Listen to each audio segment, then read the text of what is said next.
आने लगती हैं और लक्ष्मी वहीं पर रह जाती हैं, टिक जाती हैं।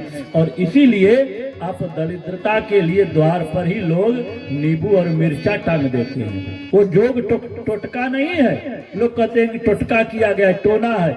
नहीं नहीं, वो मिर्चा जो और वो नींबू होता है ना, क्योंकि लक्ष्मी को मीठा पसंद है और दरिद्रता को खट्टा और तीखा पसंद है, तो उसको द्वारे पर मिल जाता है तीखा और खट्टा, वही चाट कर लेकर के वापस चली जाती है। और लक्ष्मी को मीठा घर में रखा रहता है, तो अपना सामान ढूंढने के लिए भीतर जाती है और लक्ष्मी निवास कर जाती हैं। इसीलिए कहा जाता है कि वो 4 चीज वर्जित है, संध्या बेला में नहीं मानी आदिति माता। और कश्यप मुनि ने कहा, देवी तुमने ऐसी स्थिति में तुमने एक गलत कार्य किया और इसलिए तुम्हें तो पुत्र 2 होंगे, लेकिन बड़े ही उदंड होंगे, बड़े ही दुष्ट होंगे और इनका वध हो जाएगा, इनका वध करेंगे और प्रभु करेंगे। और उन्होंने कि हमारा पुत्र वध जब बाहर आ जाएंगे तो वध होगा।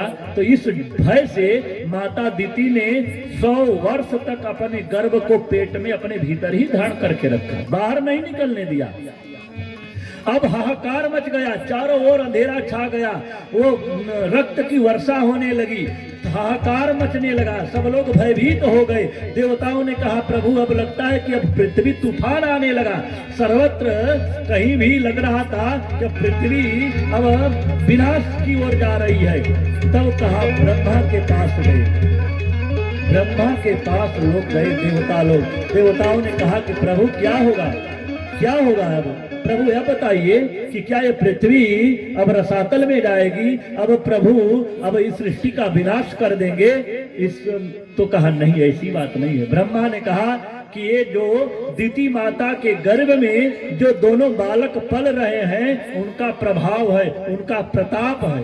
कहा वो दैत्य कुल में उनकी प्रताप, उनका प्रभाव है इतना। का ये दैत्य तो अभी आए हैं दैत्य कुल में ना, लेकिन इनका प्रताप और प्रभाव इसलिए है कि ये कोई साधारण बालक नहीं है, ये जय और विजय है। ये भगवान नारायण के वैकुंठ धाम में रहने वाले उनके द्वारपाल हैं, जय और विजय। तो कहा इस दैत्य कुल में आ गए, दैत्य कैसे बन गए? तब वही कथा बताते हैं। ब्रह्मा जी कहते हैं एक बार की बात है और भगवान के जो भक्त हैं सभी ऋषि मुनि आते हैं और ऋषि मुनियों ने आकर के प्रभु क्षीर सागर में वो लेटे थे, लक्ष्मी माता उनकी चरण दबा रही थी और उस समय ऋषि मुनियों आए और उनके वंदन करते हैं, स्वागत प्रणाम करते हैं, कहते हैं प्रभु आप पुष्प से ही कोमल है, प्रभु आप पुष्पों से सुकुमार, आप पुष्प से भी सुकुमार हो प्रभु। और स्तुति करते हैं और फिर चले जाते हैं। तो मैया माता लक्ष्मी को बहुत अच्छा लगा कि हमारे प्रभु तो बहुत कोमल हैं, इतने कोमल हैं कि हमारे कर कमल का भी स्पर्श चरण दबाती हूँ तो इन्हें अच्छा, कभी कभी वो हमारे चरण का एक कर कमल का स्पर्श भी वो बर्दाश्त नहीं करते हैं।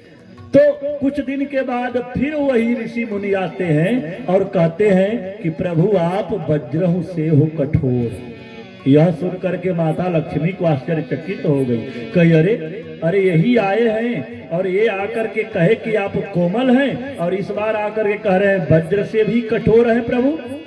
तो चले गए। तो मैया लक्ष्मी ने कहा प्रभु ये बात हमें अच्छी नहीं लगी, आप वज्र से भी कठोर हैं। कहा देवी मैं वज्र से भी कठोर हूँ। कहा कि मैं तो कोमल तो आप इतने हैं मैं तो जानती हूँ, लेकिन वज्र से कठोर है ये तो मैं नहीं जानती। प्रभु ने कहा तुम जानना चाहती हो? तो मैया ने कहा कि नहीं नहीं प्रभु ऐसी बात नहीं है, अगर जान जाती तो थोड़ा अच्छा होता। तो उन्होंने द्वारपालों को बुलाया, जय और विजय को, और जय विजय आते हैं और जय विजय को प्रभु ने कहा कि मेरे ऊपर अपने इस गदा से ताकत जितनी तुम्हारी सामर्थ्य है, बहुत बलवान थे, अपने ताकत के अनुसार अपने इस गदा से मेरे ऊपर प्रहार करो।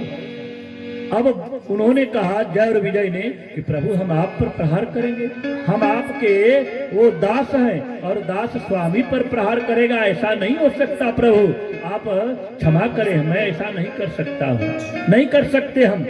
प्रभु बार बार कहे जय और विजय ने मना कर दिया, इनकार कर दिया। प्रभु ने कहा ठीक है जाओ, नहीं कर सकते थे, और चले जाते हैं। प्रभु ने योग माया को बुलाया, योग माया को बुला करके प्रभु ने कहा योग माया जाओ, ये तुलसी मंजरी का जो ऊपर तुलसी जी के जो मंजरी जो वृक्ष लगे रहते हैं ना, मंजरी का सुगंध ले जाओ। सनत सनंदन सनत कुमार चारों भाई तपस्या कर रहे हैं, उनके यहाँ ये बिखेर करके सुगंध चली आओ।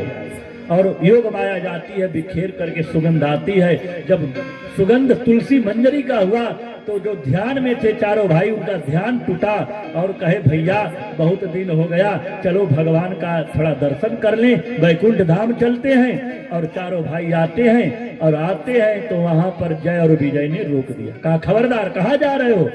कहा तुम्हें पता नहीं है, हम चारों भाइयों को कोई नहीं रोकता टोकता, हम कहीं भी जा सकते हैं। कहा कि इस भगवान के पास तुम लोग नहीं जा सकते बिना मेरी आज्ञा के।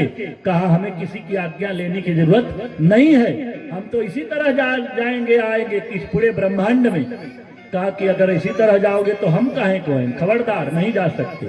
और तू मैं हुई, और इसी में चारों भाइयों ने श्राप दे दिया जय और विजय को, जाओ इस लोक में रहने के बाद भी तुम्हारी बुद्धि दुर्बुद्धि जैसी है, दैत्य जैसी है, राक्षसों जैसी तुम्हारी बुद्धि बनी है, जाओ राक्षस हो जाओ।